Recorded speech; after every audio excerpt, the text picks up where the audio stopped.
Hello there, it's me, Sari here again, and today I thought I'd try to make a so-called faux metal owl.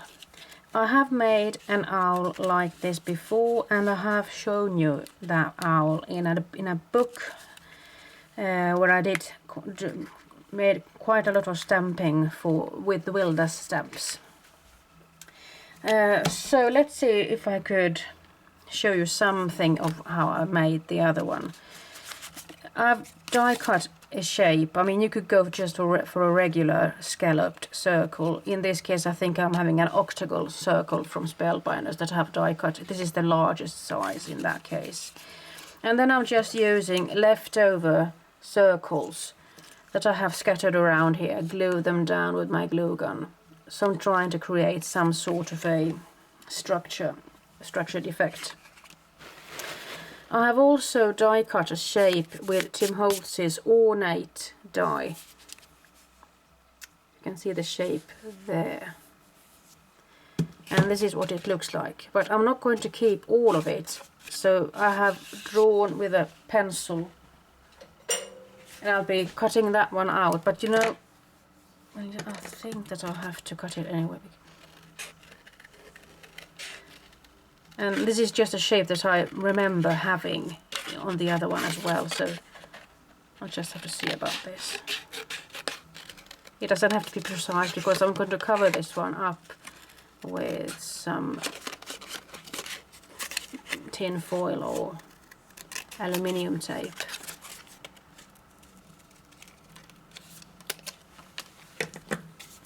And I buy my aluminium tape in a hardware store.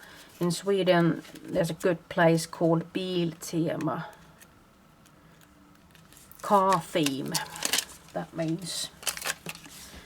So you might actually learn some Swedish while you're watching this video.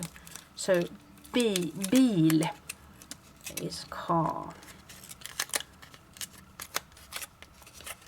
And while I'm doing this, I might actually tell you that if you want to know the Finnish word for car, it isn't that difficult actually. Auto. And come to think of it, I believe that the Italian word for that is automobile or something similar.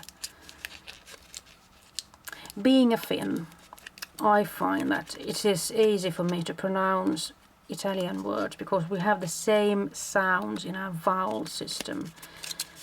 Not bowel, but vowel system. Whereas if I'm trying to pronounce the Italian words with a Swedish accent, it will sound completely different. So that's just worthless knowledge, so to speak. But while I'm keeping you, I might actually just share some thoughts, random thoughts that come to my head. So now I've covered this one up with some tin foil or tape. And I'm trying to get that shape just to get some funkiness to that front of the owl. Let's see if I can see myself using this, or should I do something else? It doesn't really go as tightly in as I would like it to. Well, let's see. So my thought is that this one will go here on top. And then I will be putting on these eyes that I have. There are some die cut circles. I believe it's a 2-inch circle. And I have then dry embossed them with some cogwheel embossing folders. And I'll be putting these here as well. I'll be painting them, of course, and covering them up with some Inca Gold shimmer pastes. And so I'll just do something with this one. You know, I think I'll just go for that cogwheel.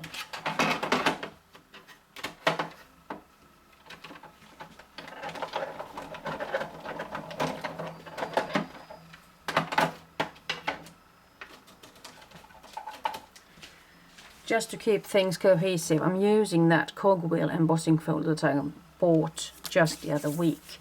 So it's nice to actually get use of my things. So I'll continue working on this owl now. And since there is a little bit of height to this one, I'm thinking that I might actually just bulk this one up a little bit so it won't be completely flat. And the drawback, of course, with this one now, and I have to sort of work the scallops a little bit more. So I have to do a little bit of more handicraft here somehow, because I do want that to show. Otherwise I could have just gone for a regular circle, I suppose. And I'm just going to fold it backwards. I'm not going to bother about making everything perfect.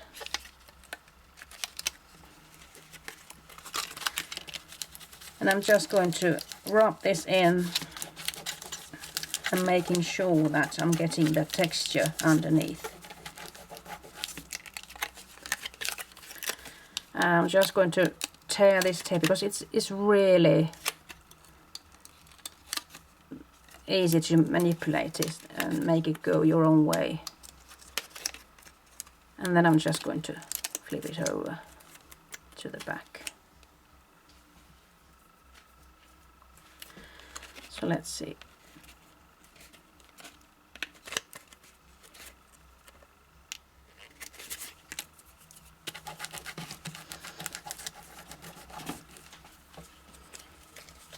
No. Well.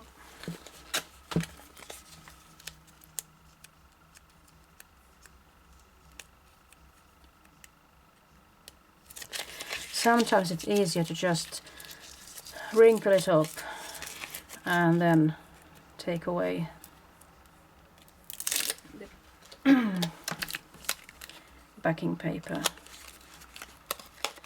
And in this case I think I'll just try, but I'm sure I'll fail with that method. I could try to go in afterwards to see where they are. Could be just as easy, really.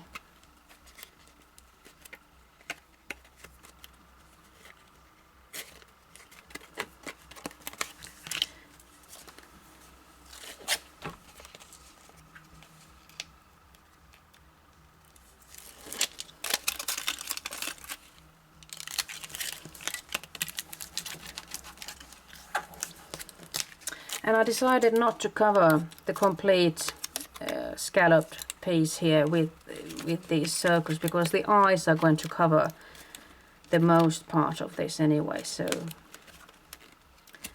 I felt like I would go the easy way. Cheat a little bit.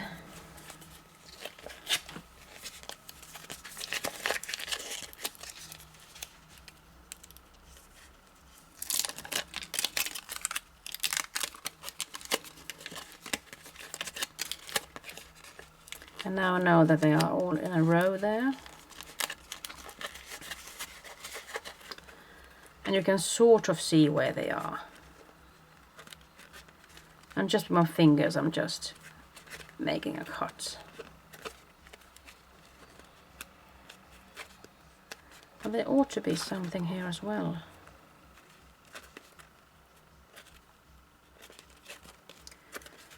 So since it is rather thick here, I'm not finding it as easily as on the others, but I'm just going to make it work, make it look like it's supposed to be like that. So here we are, and the back side, I mean, who's going to bother what it looks like? Perhaps I'll be covering another book with this one, you never know. So what you might do is just take some kind of a thing that you can rub to enhance that texture underneath.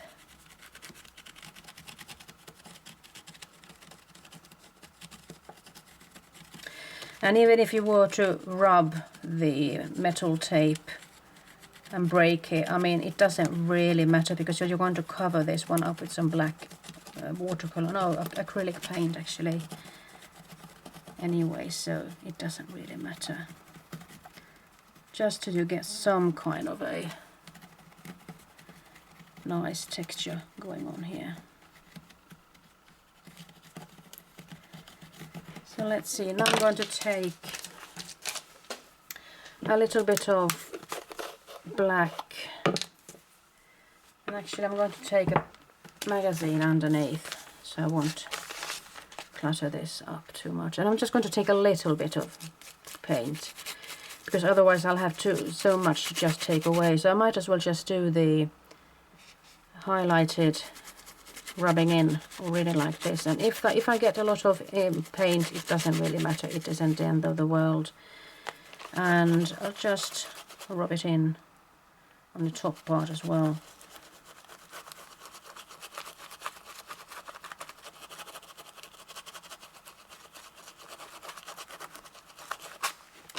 And the good thing about acrylic paint is that it actually dries fairly quickly. You know, I think I'll just go in with this a little more.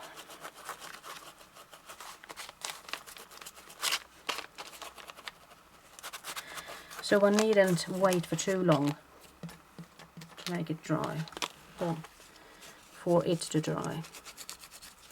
And you know, this is the fun bit when you have dry embossed something. You really get the images out really nicely just by adding on some black acrylic paint, for example. You could go for other colors, of course, as well.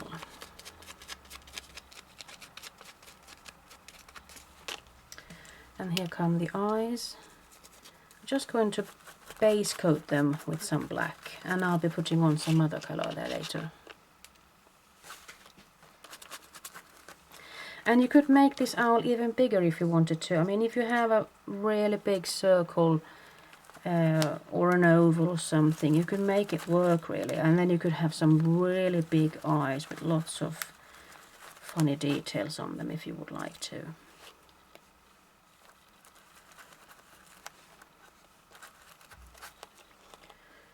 There we have it, and let's see, let's take the final one. Sometimes there is enough paint so you didn't even take some more. So this is it, and I'll be just putting the lid on.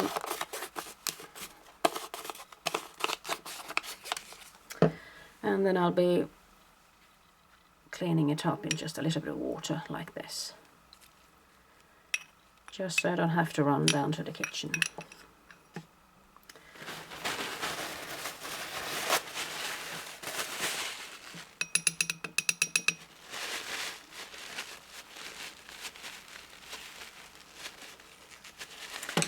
And just to avoid a leakage, just going to put the paper in there and let it soak up the leftover water.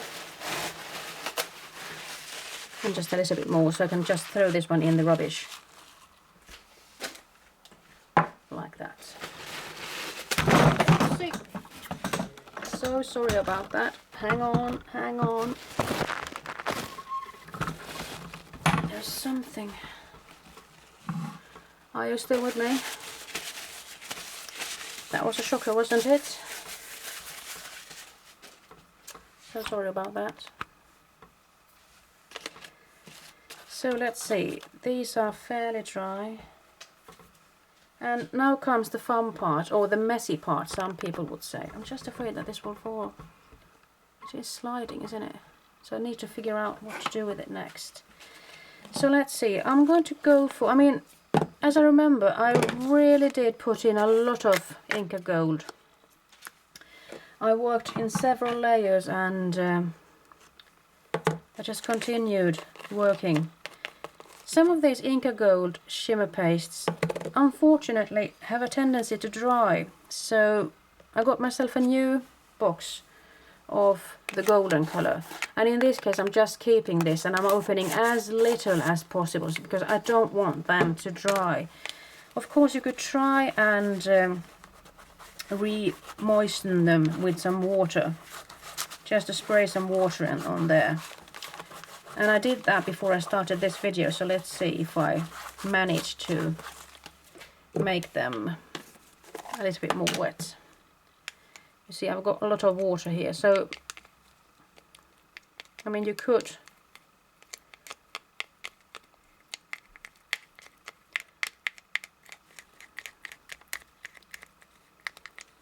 make it work, I suppose. goodness sake.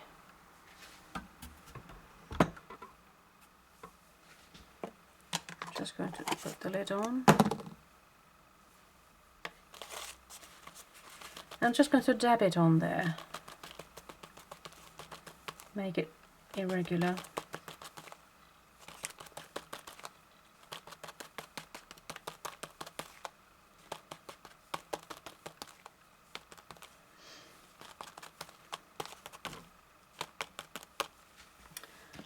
I'm going to take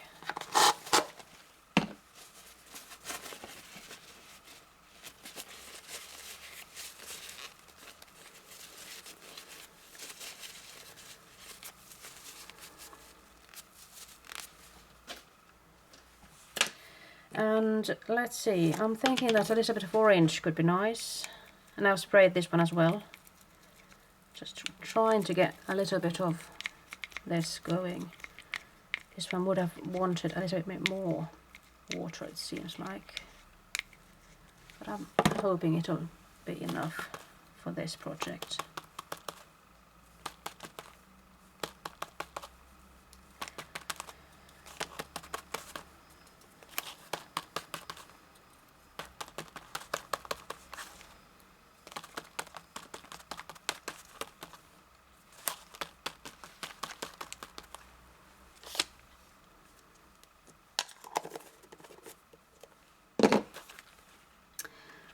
So here we have it somewhat. I believe that I did work a whole lot more with it with the other one.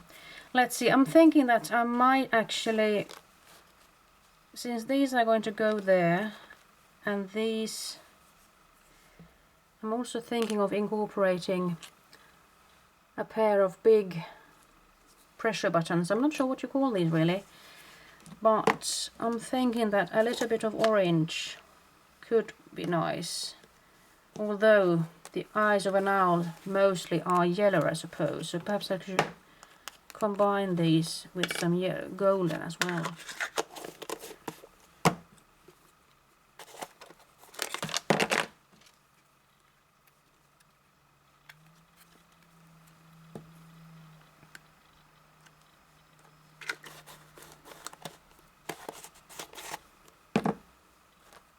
I mean, it's a shame. I mean, these Inca gold, I mean, these are really large. I mean, it's 50 grams, 1.76 ounces. I mean, they last forever. And I think it's a shame that they have to dry before I can get to use them. So there are some fairly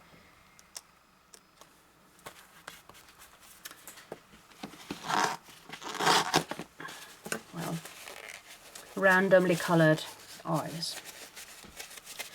I'm thinking that I might actually leave the bigger eye part black, so it will actually pop up from the other bits.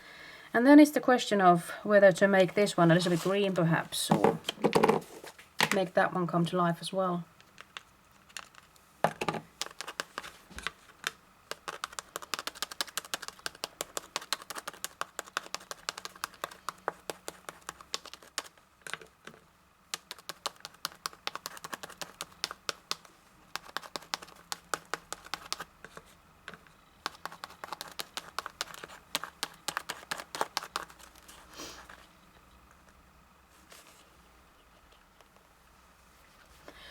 And I forgot to tell you actually that I did die cut a heart that is a scalloped heart, and I used the Spellbinder's die to do that. And then I painted it black with some acrylic paint. And now that I'm thinking that I need to make a beak as well, come to think of it. I'm going to make the legs orange, and I'm just going to put it a little bit like this, really randomly.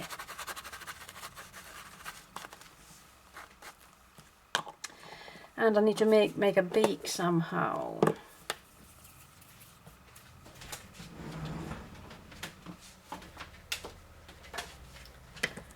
And I'm thinking that I might just use the corner here perhaps, make it a little bit more narrow. And just cut a triangle like this. And in this case I'm not even sure if I need to do anything with it apart from covering it with some orange. Let's see.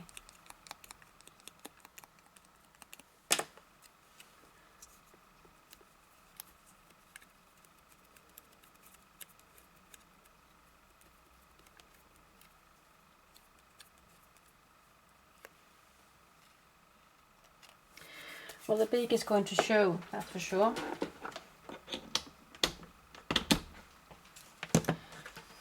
And I'm putting on my glue gun now. It has a problem, doesn't want to stand. So let's go like that. And in the meanwhile I might actually just wipe my hands.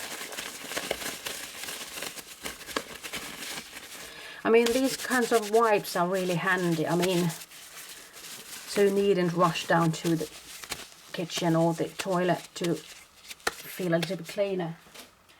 Then again, these do dry my hands out. So I mean, the older that I'm getting, I'm just realizing that my hands need a lot of re-moisturing during the day. And I'll make myself sound like I'm 70 or 80 years old, and I'm not there quite yet, but soon enough, you never know. So let's see, I mean, the glue gun hasn't done its job properly yet, but I might as well just clean this one up as well. Let's see about the things that I had pulled out. I used a punch from EK Success, and this one is 5 inches, oh sorry, 2 inches, 5 centimeters sort of in diameter.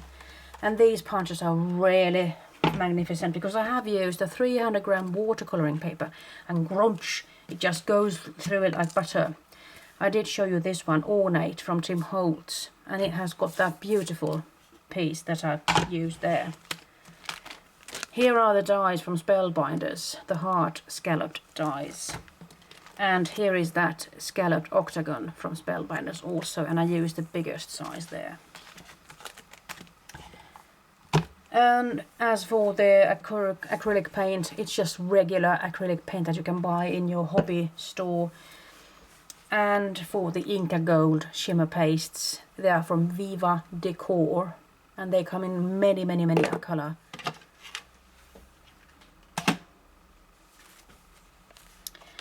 So let's see if this is going to look anything at all. You know, I'm thinking that this one is too orange. I need to ink it up a little. So I'm just going to take a sponge.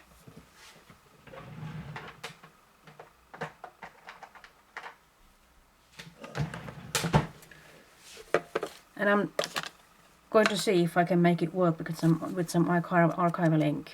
And that is better already.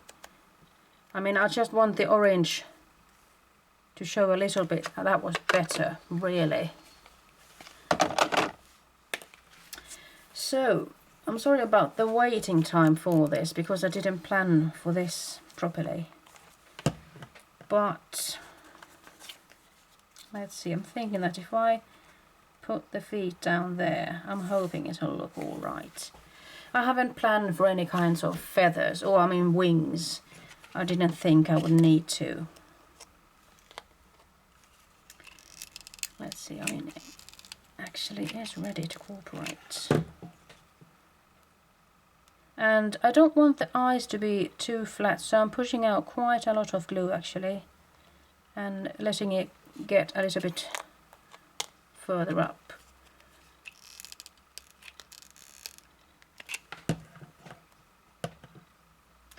And when it comes to gluing metal and everything, I mean, it's good to have a glue gun that actually melts the glue properly, so you shouldn't go for something that is too tame, so to speak. I mean, this is already sticking to that place really nicely. And I mean, you might even,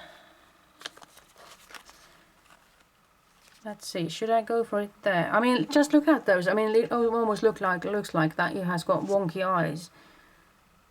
You know, I think I'll just put it down below there so I have something to secure it with, and so I know where to put it. So I'm just going to glue it there, and I'm going to let it find its way behind there. Like so. And when it comes to the feet, I'm just going to put the glue on the topper part, so I can actually fasten the feet and just let a little bit of them show down there.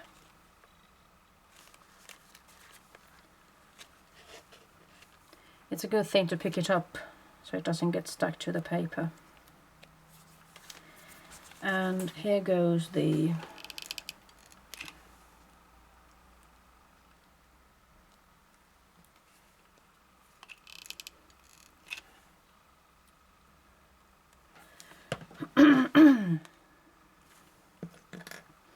and talking about wonky eyes, I mean, I could put these here, perhaps. What does it look like? Let's see if you can see it. There's a lot of glare from the light above, but I'm thinking it'll be alright. I'm just going to put them there. Give it some interest. Like so. So what do you think about my owl? Here we are.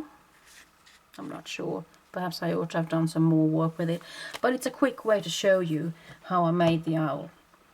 Alright. Woohoo! And bye-bye.